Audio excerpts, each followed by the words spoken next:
So in this mini expansion for Carcassonne, Japanese buildings, we get 6 tiles with famous Japanese buildings on them.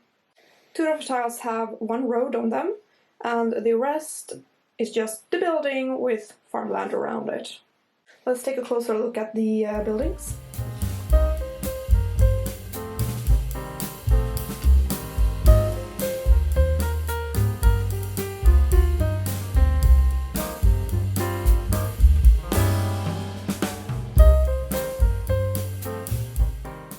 So for game setup, they tell you to remove all of the old existing monastery tiles from the game and replace it with the 6 new Japanese building tiles.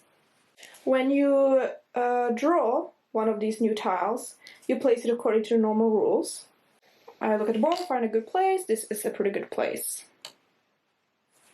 And of course now you can put your meeple on that tile according to the normal rules.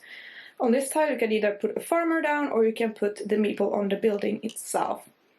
Now you can place a meeple on a Japanese building in 2 different ways. Option 1 is just to place it as a monk on the building, and then it will act as a monk on a monastery, as in the base game rules. Then surrounded with tiles, the monastery, or the building, is completed and you get back your points and you get your 9 points.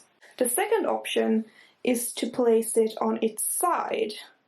Not laying down or standing up, but on its side, like that. And then it becomes an abbot.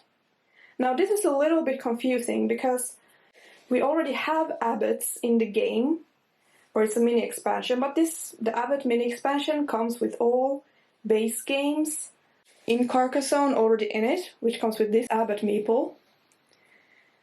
But this now is also called an abbot, according to the rules. However, in this rule paper that I got when buying these tiles, here it says it's called an abbot, but if you go further in, it says it's called a keeper. So that's a bit confusing, but I also feel like whenever I read about these and the rules for this, it's also always called an abbot. So, but I think it's dumb that 2 things are called the same thing. It's a bit confusing. So I'm just gonna call this a keeper, even though it's also an abbot. But I'm gonna call it a keeper. So when you place a meeple on its side, it becomes the keeper of this building. Once you place a keeper on a building, on one of the Japanese buildings like this, it stays there for the rest of the game. Just like a farmer, when you place a farmer, it stays there until the end of the game. So does keepers. When you place a keeper on a Japanese building, it stays there until the end of the game. Okay, let's say now we are at the end of the game, and now it's time to score all the end game points. And this is when you would score, your unfinished roads, your unfinished cities, the farmers, etc., etc. And you will also score the keepers of the buildings. So how many points you get for a keeper at the end of the game is determined by how many tiles are horizontally to the building or vertically to the building. So this keeper would score 1, 2, 3, 4, 5, 6, 7, 8, 9 points. This one does not count for a point, even though it is vertically to it. There is a gap here. So when there is a gap, it breaks the line, and this does not count.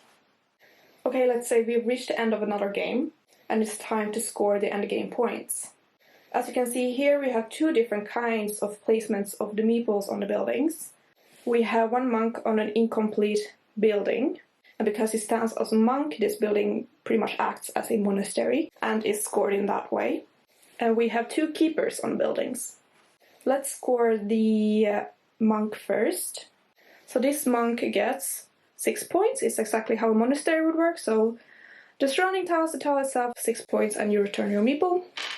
Then let's score the keepers on the buildings. So just as I showed before, you count vertical and the horizontal tiles to the building. This building is pretty badly placed. He only gets 3 points, 1, 2, 3.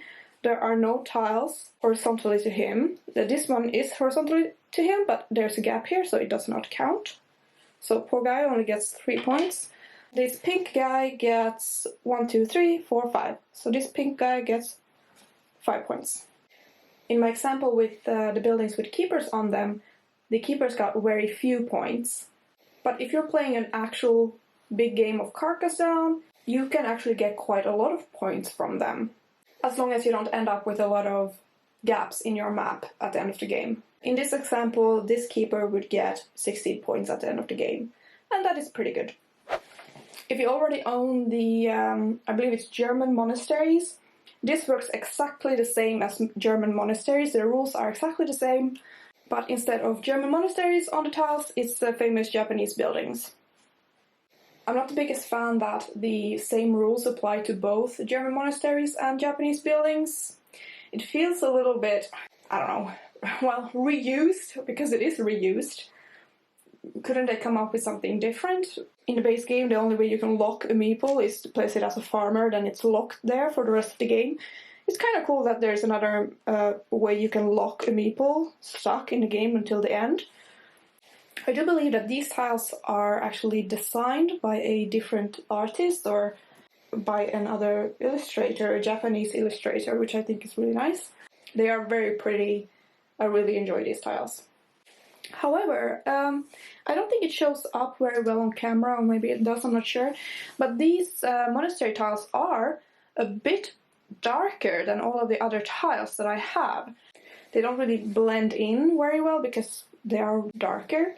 I don't know if that's just my set that I got or if it's for everyone. It's not that distracting that it destroys the game or anything. That's not at all. It's just something that I noticed. If I would rate this mini expansion, well, that's quite hard. I have no clue what I would give it as a rating. It's such a small rule difference with these from the regular monasteries.